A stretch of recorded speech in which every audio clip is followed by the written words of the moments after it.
आप सभी ने थंबनेल तो देखा होगा, ये उन स्टूडेंटों के लिए है जो सभी तैयारी कर रहे हैं और बहुत ज़्यादा सीरियस हैं और लॉकडाउन के समय में वो ये सुनिश्चित नहीं कर पा रहे हैं कि हम किस तरीके से तैयारी करें और कैसे प्लानिंग बनाएं, क्या मास्टरमाइंड प्लानिंग होनी चाहिए। तो हम कुछ पॉइंटों पे बात करेंगे।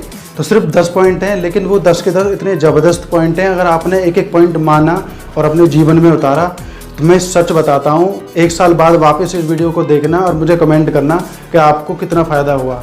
यकीन मानना बहुत फ़ायदा होने वाला है। तो सबसे पहले हम पहले पॉइंट पर बात करेंगे कि हम एग्ज़ाम नोट्स देखते हैं, जैसे कि बहुत सारे नोट्स मार्केट में होंगे, कोई टॉप 10 नोट्स में आ रहा है। इस तरीके से बहुत सारे नोट्स हैं, जैसे कि मास्टरमाइंड हो गया, काका प्रकाशन हो गया, काफ़ी इस तरह के ऐसे होते हैं। ये तो मैंने कुछ एग्जांपल्स दिए हैं।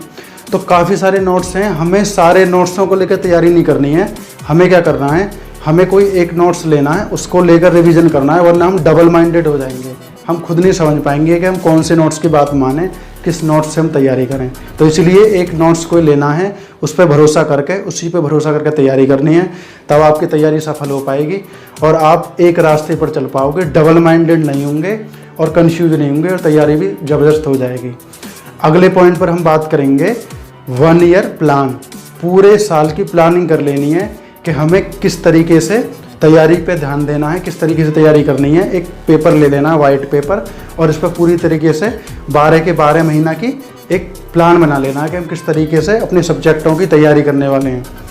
तो हमें क्या करना है, टोटल सब्जेक्टों को गिनना है और उन्हें 12 में डिवाइड कर देना है, या इस तरीके से कर सकते हैं हम 10 में डिवाइड कर सकते हैं। बाकी के जो 2 महीने होंगे उनमें हम वैसे रिवीजन के लिए रख सकते हैं, जो फाइनल ईयर होते हैं हमारे, उसके लिए। तो अभी एग्ज़ाम की पता नहीं है किस तरीके से हो रहे हैं, और एग्ज़ाम का पैटर्न जो है वो हमें खुद ही समझना पड़ेगा और हमें उसकी तैयारी करनी पड़ेगी, उसका हिसाब हमें बनाना पड़ेगा। 1 साल की हमें प्लानिंग बनाकर चलनी पड़ेगी, क्योंकि स्कूलों का अभी कोई टाइम टेबल नहीं है, तो हमें पता नहीं है क्या होगा। तो इसलिए 1 साल की प्लानिंग आपको सिर्फ अपने हिसाब से बनानी है। नेक्स्ट पॉइंट हम देखेंगे। नेक्स्ट पॉइंट है हमारा मोटिवेशन।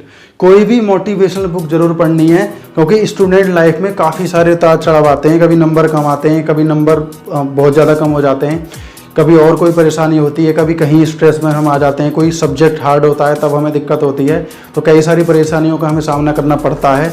इसलिए कोई भी अच्छी सी बुक अपने पास अपने साथ रखनी है, अपने सिलेबस में एक बुक शामिल करनी है जो मोटिवेशन पर आधारित हो। जब भी आपको कोई भी प्रॉब्लम हो, उससे पहले ही वो पढ़नी है, ताकि जिस टाइम पे स्ट्रेस हो उस टाइम पर वो बातें याद आ सकें जो बुक में पढ़ी थी। इसलिए कोई भी बुक सजेस्ट कर लें और किसी भी अपने आसपास के किसी भी टीचर से पूछ लें। कोई भी शिक्षक होंगे जो आपको ये बता सकेंगे कि कौन सी मोटिवेशन बुक होगी जो आपके हिसाब से सही होगी, वो बुक आपको अपने पाठ्यक्रम में शामिल करनी है। और डेली टाइम सेट करना है कि किस टाइम पढ़ना है हमें। डेली टाइम अगर आपका सेट होगा तो उस तरीके से आप पढ़ पाएंगे। रोज़ का टाइम टेबल अगर आपका सेट होगा तो आपको तैयारी करने में बहुत ज़्यादा आसानी हो जाएगी। तो इसलिए डेली टाइम सेट जरूर रखना है, ताकि प्रॉब्लम ना हो। टाइम पता होगा, उसी तरीके से हम तैयारी कर पाएंगे।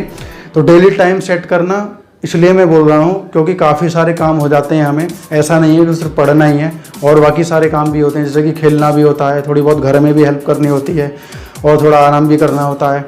तो इसी तरीके से हमें अगर पढ़ाई का टाइम सेट होगा तो हमें और किसी काम में दिक्कत नहीं आएगी, और हम डायरेक्टली हमें पता होगा कि हम किस टाइम पढ़ेंगे। उससे पहले हम कुछ भी कर सकते हैं अपने टाइम के हिसाब से। और सबको बहुत ज़्यादा मज़ा आता होगा स्टूडेंट ग्रुप बनाकर पढ़ाई करना। एकदम ग्रुप बनाकर पढ़ाई करने में बहुत ज़्यादा आनंद आता होगा।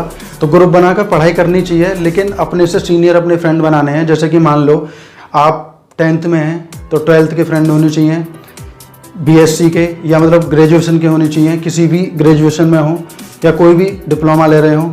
कुल मिला के उसी क्षेत्र में आपके सीनियर होने चाहिए। ग्रुप स्टडी तब संभव हो सकती है, मान लो कि आप ग्रुप में बैठ के स्टडी कर रहे हो, अगर आपको कोई प्रॉब्लम होती है तो प्रॉब्लम का सॉल्यूशन होगा और उनके सामने आप पढ़ भी पाओगे।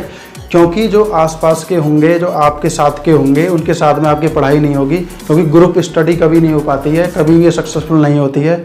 अगर ग्रुप में हमसे बड़े, हमसे सीनियर अगर हैं हमारे फ्रेंड्स, तो हम कर सकते हैं ग्रुप स्टडी, बहुत ज़्यादा सक्सेसफुल होने वाली है। काफ़ी लोग ऐसे करते भी हैं तो उनके लिए बहुत तगड़े रिजल्ट आते भी हैं। उनके लिए बढ़िया रिजल्ट इसलिए आता है क्योंकि वो अपने से सीनियर अपने ग्रुप में रखते हैं। मैं यह नहीं बोलूँगा कि जो आपके साथ के जो दोस्त हैं, आपके जो क्लासमेट्स हैं, उनके साथ में आपको व्यवहार नहीं रखना है, वो अलग बात है। व्यवहार रखना है वो स्कूल का, और वो अलग हिसाब रहेगा हमारा। लेकिन जो स्टडी टाइम है वो ग्रुप स्टडी में सिर्फ वो रखने हैं जो सीनियर हों।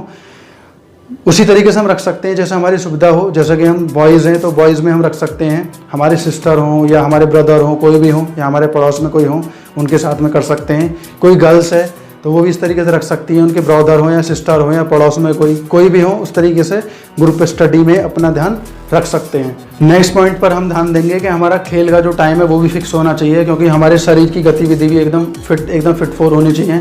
क्योंकि अगर हमें हेल्थी रहना है तो हमें तरह तरह के गेम्स खेलता रहना पड़ेगा, इंडोर एंड आउटडोर। लेकिन फिलहाल आउटडोर खेलने में थोड़ा परेशानियों का सामना करना पड़ सकता है, क्योंकि लॉकडाउन का समय है और ज़्यादा बाहर घूमना भी सही नहीं है।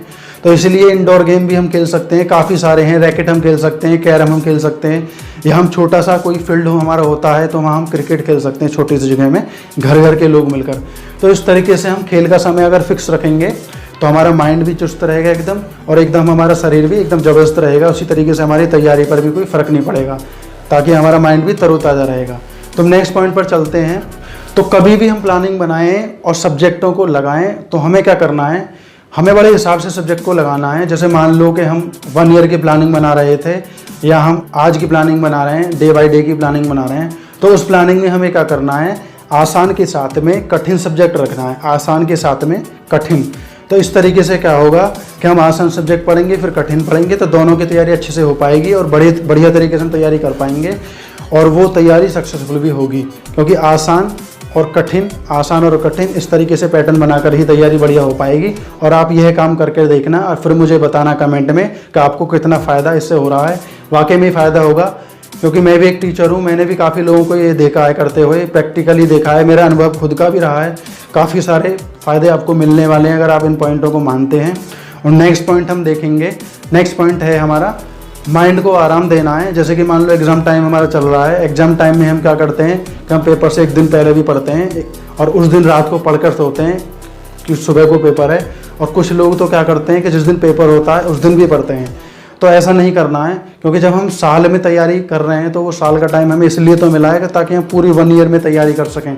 अगर हम 1 ईयर में पूरी में तैयारी कर रहे हैं तो फिर हम उस 1 दिन में क्या कर लेंगे, क्योंकि जो रिवीजन हम करेंगे पूरी बुक तो हम पढ़ नहीं पाएंगे 1 दिन में। तो हम अपने दिमाग को परेशान कर रहे हैं, और वो परेशानी हमारे एग्ज़ाम में दिक्कत कर सकती है, क्योंकि हमारा जो माइंड है उसे भी आराम की सख्त ज़रूरत है। अगर हम अपने माइंड को आराम नहीं देंगे तो वो एग्ज़ाम टाइम में जाकर हमें परेशान करेगा, तो हम बहुत ज़्यादा बोर से हो जाएंगे और हम परीक्षा में ठीक तरीके से पेपर नहीं दे पाएंगे, क्योंकि हमारा माइंड थक जाएगा। इसलिए हमें क्या करना है, 1 दिन पहले अच्छे से नींद पूरी करनी है, और पूरी नींद लेने के बाद में अगले दिन आराम से रिलैक्स होकर उठना है। और पेपर का जो सामान होता है हमारा, जो भी हमें ले जाना है, वो हमें 1 दिन पहले ही फिक्स करके रख देना है एक किसी भी जगह कि ये हमारा पेपर का सामान है, ताकि अगले दिन उठकर आप आराम से अच्छे से जा सकें। तो इसलिए हमें क्या करना है, हमें पेपर से 1 दिन पहले तैयारी बिल्कुल नहीं करनी है, और उससे 2 दिन पहले तैयारी जो भी रिवीजन होगा एकदम फाइनल करके रख देना है, और 1 दिन पहले बिल्कुल फ्री रहना है, और थोड़ा गेम वेम खेल सकते हैं, इधर थोड़ा माइंड अपना सेट कर सकते हैं। इस तरीके से आप करेंगे तो। और एग्ज़ाम में क्या करना है, एग्ज़ाम टाइम जैसे हम बैठते हैं पेपर करने के लिए, काफ़ी सारे बच्चे क्या करते हैं कि पूरा का पूरा पेपर एक साथ पढ़ लेते हैं। ऐसा नहीं करना है। आप एक बात सोचो, अगर हम कंप्यूटर खोलते हैं या मोबाइल हम खोलते हैं तो उसमें एक बार में एक फ़ाइल पर हम काम कर सकते हैं। हाँ, ऐसा हो सकता है कि आप लोग सोच रहे होंगे कि हम 20 की 20 फाइल खोल सकते हैं, तो 20 की 20 फाइल खोल सकते हैं, लेकिन एक साथ काम नहीं कर सकते। अगर हम एक फ़ाइल पर काम कर रहे हैं तो हमें दूसरी वाली फ़ाइल हटानी पड़ेगी, तब हम पहली वाली फ़ाइल पर काम कर पाएंगे। तो इसी तरीके से जैसे कि मोबाइल कंप्यूटर में हम एक साथ कई फाइलों पर काम नहीं कर सकते, इसी तरीके से हम अपने दिमाग को कई सारी चीज़ों का कई सारे क्वेश्चन एक साथ नहीं दे सकते। एग्जाम्पल मैं दे के बताऊँगा। जैसे मान लो आपने 3 क्वेश्चन एक साथ पढ़ लिए, तो जो हमारा माइंड है वो तीनों क्वेश्चनों के आंसर एक साथ निकाल देगा, और हम कंफ्यूज हो जाएंगे कौन सा किसका आंसर है। ऐसा कईयों के साथ होता है, सबके साथ नहीं, लेकिन ऐसा काफ़ी स्टूडेंट्स के साथ में ऐसा होता है, और कई लोगों के साथ में होता होगा। जितने भी आप वीडियो देख रहे हैं, आप में से भी काफ़ी सारे लोग ऐसे होंगे जिनके साथ में ऐसा होता होगा। तो बहुत ध्यान से करना है। हमें क्या करना है, हमें जो आता है वो आता ही है, हम उसे करेंगे ही। तो हमें क्या करना है, हमें पेपर लेना है और हमें 1 बाय 1 करना है। मान लो पहला क्वेश्चन हमें पढ़ना है और उसे सॉल्व करना है, किसी वजह से वो नहीं आता है तो सेकंड पर जाना है, फिर उसे सॉल्व करना है। इस तरीके से हम सॉल्व करते हुए जाएंगे 1 बाय 1, और लास्ट में जब हमारा पूरा क्वेश्चन पेपर सॉल्व हो जाएगा तो फिर हम दोबारा से देखेंगे कोई क्वेश्चन रह तो नहीं गया है। इससे आपका टाइम भी बचेगा और आपके दिमाग में बॉदरेशन भी नहीं होगी, और गलत आप आंसर भी नहीं लिख पाएंगे, क्योंकि अगर हम सारा क्वेश्चन पेपर एक साथ पढ़ लेंगे तो उसमें खिचड़ी बन जाती है, किसी का आंसर किसी में, किसी का आंसर किसी में मिक्स हो जाता है। और जब हम पेपर देकर बाहर निकलते हैं तब हम कहते हैं अरे ये हमने क्या कर दिया, उसका आंसर हमने उसमें लिख दिया, उसका आंसर हमने उसमें लिख दिया। इस तरीके से गड़बड़ बहुत ज़्यादा होती हैं, तो ऐसा गड़बड़ ना हो, आप पहले से सावधान हो जाइए। कभी भी क्वेश्चन पेपर को एक साथ मत पढ़िए, 1 बाय 1 पढ़िए, आराम से अच्छे से रिलैक्स होकर कीजिए, आपका पेपर बहुत बेस्ट जाने वाला है। और लास्ट पॉइंट पर हम ध्यान देंगे, बहुत ही इंपॉर्टेंट पॉइंट है, हमें हमेशा दूसरों की मदद करनी है। दूसरों की मदद करने का मतलब ये है कि अपना टाइम नहीं बिगाड़ना है। दूसरों की मदद करने का मतलब मैं ये नहीं बोल रहा हूँ कि आप सड़क पे खड़े हो जाएं और सब लोगों को पकड़ पकड़ के पूछें कि आपको क्या चाहिए, आपको क्या चाहिए, या क्या मदद करनी है।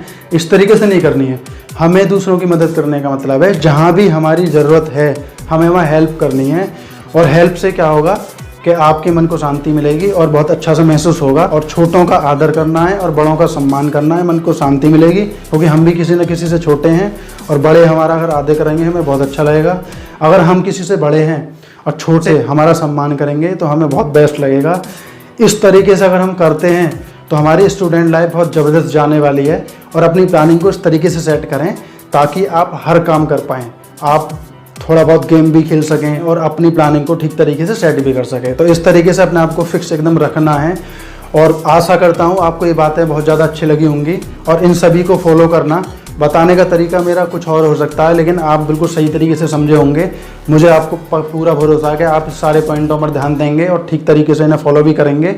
और जो भी व्यक्ति इन्हें फॉलो करेगा उनको क्या क्या फ़ायदे होते हैं या इनके अलावा भी क्या क्या बातें हो सकती थी जो मैं इसमें नहीं बता पाया हूँ, तो आप कमेंट में बता सकते हैं। इसी तरीके से हम जुड़े रहेंगे हमेशा के लिए। अगर आपको वीडियो अच्छी लगती है तो आप वीडियो को लाइक करें, चैनल को सब्सक्राइब करें, बेल आइकन दबाना बिल्कुल ना भूलें ताकि आपके पास में अपडेट पहुंचती रहे। इसी तरीके से हम नेक्स्ट वीडियो में मिलते हैं। तब तक के लिए thank you very much, wish you all the best.